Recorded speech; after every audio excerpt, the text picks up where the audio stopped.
سعودی وزیر دفاع شہزادہ خالد بن سلمان بن عبدالعزیز کو نشان پاکستان کے اعزاز سے نواز دیا گیا۔ صدر مملکت آصف علی زرداری نے سعودی وزیر دفاع کو نشان پاکستان کے اعزاز سے نوازا۔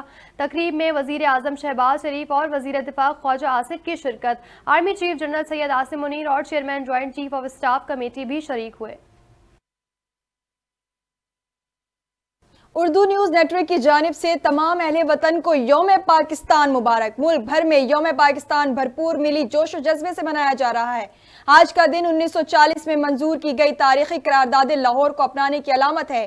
اس دن نے جنوبی ایشیا کے مسلمانوں کے لیے علیحدہ وطن کے حصول کے لیے فریم ورک فراہم کیا۔ وفاقی دارالحکومت میں 31 توپوں کی سلامی دی گئی۔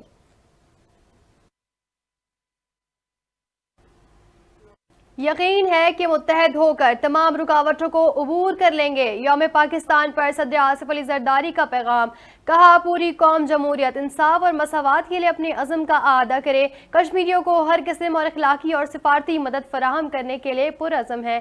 وزیر اعظم شہباز شریف نے کہا مربوط پالیسی اصلاحات کے ذریعے معاشی بحالی اور خوشحالی کے لیے پرعزم ہے۔ امید ہے معاشی استحکام آئے گا اور مہنگائی کی موجودہ لہر پر قابو پا لیں گے۔ پاکستان پیپلز پارٹی کے چیئرمین بلاول بھٹو زرداری کہتے ہیں یوم پاکستان ملک کے بانیان کی جد و جہد کو اور ترقی کی جانب اجتماعی سفر کو سلام پیش کرنے کا دن ہے۔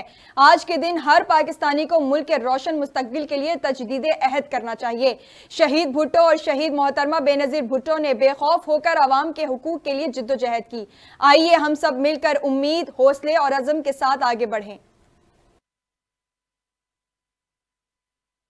اور آئیے عہد کریں جو خواب قائد اعظم نے دیکھا اس کو پورا کرنے کے لیے سب ایک ہو جائیں۔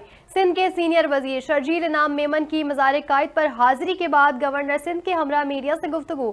شرجیل انعام میمن نے کہا آج ہم ایک آزاد ملک میں رہ رہے ہیں جس کا خواب قائد اعظم نے دیکھا تھا۔ آزادی کی اہمیت وہی لوگ سمجھ سکتے ہیں جو آزاد ممالک میں رہ رہے ہیں۔